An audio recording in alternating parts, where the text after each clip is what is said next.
ये सरकार बा प्रशासन एमाने आखि कान थिला भलिया लागुनी मत लगुच जे ये समस्त बोधे जो लोक पुरीवासी ये सब कृतदास बोली से भावुं मनीष बोली विचार करना जदि मनीष बोली विचार करता जेकोसी सरकार ये गोटे गोटे अधिकार माने ये गोटे भावावेगर कथा जगन्नाथ को आम दर्शन न कले बहुत लोक पुरी अच्छा पानी भी पीबे जो मैंने पुरी अच्छा से किए घर को आसके अभड़ा टी आनबे कि प्रसाद टी आनबे तापाई भी से धाड़ी छिड़ा ये जो धाड़ी छिड़ा व्यवस्था कर ना साधारण लोक जो माने अन्य भक्त आसने संतुष्ट हो पार्टी ना पुरीवासी संतुष्ट हो पार्टी एड बड़ श्रीमंदिर प्रकल्प है कहगला जे आम समस्ते दर्शन करेंगे सुविधा जीवे चारिद्वार खोला जे लोक दर्शन करेंगे सुविधा किंतु चारिद्वार भितर गोटे से चली सिंहद्वार से धाड़ी होउची आउ अन्य द्वार सब खाली कहीं ए व्यवस्था की माने मनोवृत्ति अच्छी सरकार प्रशासन मु बुझी पारना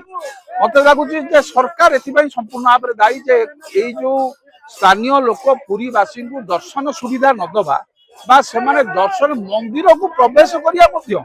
ये गोटे काठिकर पाठ हो गला बर्तमान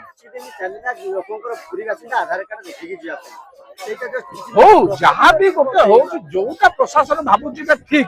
किंतु आमको से अधिकार तुम वंचित तुम जब कह 2 घंटा गोटे स्थानीय लोक छिड़ा हम ता घरे अतिथि बसवे सी गोटे मर्चीर आन तार कम पाइका किए जीव टे तुलसी पाड़ी टे आन पीले आम अन्न कम को जी बहुत लोक अच्छा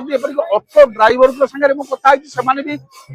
मंगला आरती न आसिले हम ना दर्शन न कले कम को जी दोकानी अच्छा अनेक दोकानी अच्छा होटेल वाला भी अच्छा से आगे जगन्नाथ को दर्शन करेंगे होटेल खोलेंगे दुकान खोलेंगे ये हूँ आमर पुरी लोक बहुत लोकंर ये हूँ भावावेगर कथा गोटे माने समर्पण भाव जगन्नाथ पाखे जो रही सरकार भांगी दौरान सरकार भावुं जगन्नाथ हूँ सरकारी देवता आउ ये लोक देवता नुहति लोक ठाकुर नुहति अरे भाई ये आमर इष्ट देवता जगन्नाथ बिना आमर अस्तित्व ना लोकंर आ पुरीवासी जो मैंने भी ये बासिंदा स्थायी बासिंदा जो मैंने आसिक रोचुं केवल जगन्नाथ ही रोचुं दीर्घ दिन दाबी दीर्घ वर्षर दाबी पूर्वर पुरी सहरवासी माने आधार कार्ड देखी पश्चिम द्वार दी जाई पड़ते किंतु वर्तमान 2 वर्ष है पुरी सहरवासी मंदिर भीतर प्रवेश करना लंबा लाइन घंटा घंटा अपेक्षा आम पूर्वर दाबी कर आसु पुरी को जो मैंने पर्यटक बुलिया आसुन से समय नहीं आसुन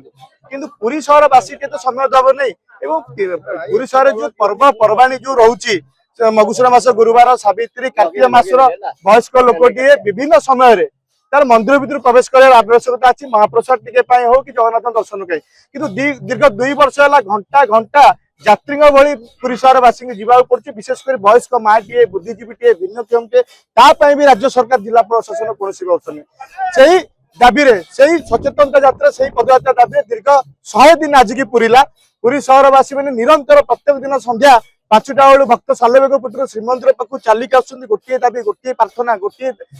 सचेतनता यात्रा गोटे दाबी जे हे महाप्रभु पुरीवासी को पूर्वपरी श्रीमंदिर प्रवेश एवं महाप्रभु दर्शन जे पर्यटन आम नार्य दाबी नार्य अधिकार पूरण ने से पर्यटन सचेतनता यात्रा चालू रहा आप देखिपे यही 100 दिन में पुरीवासी मैंने जेबिठू 100 दिन है चलिले महाप्रभु आखिर अश्रु बाहर भक्त आखिर अश्रु बाहर राज्य सरकार केंद्र सरकार एवं आज गजपति महाराज निंदित होती पुरी गोटे वयस्क माँ आखिरी लुह लिबी ना जेपर से शृंखलित भाव में सुरुखुरे श्रीमंदिर प्रवेश सहित महाप्रभु दर्शन करने ए राज्य सरकार विभिन्न असुविधा पड़ो आप देखिपे 100 दिन भर राज्य सरकार को परिस्थिति पहुंचानी आगामी दिन में नार्य दाबी नार्य अधिकार पूर्ण है से पर्यंत लड़ाई चालू रहा बोला जगन्नाथ स्वामी की जय श्री जगन्नाथ पुरी सहरवासी जगन्नाथ दर्शन जो भाया वंचित होते मन जो भाया क्षोभ था गत एप्रिल 1 तारिख ठारू एक सचेतनता यात्रा आरंभ करा प्रत्येक दिन भक्त सालेबेग पीठर श्रीमंदिर पर्यंत आसुले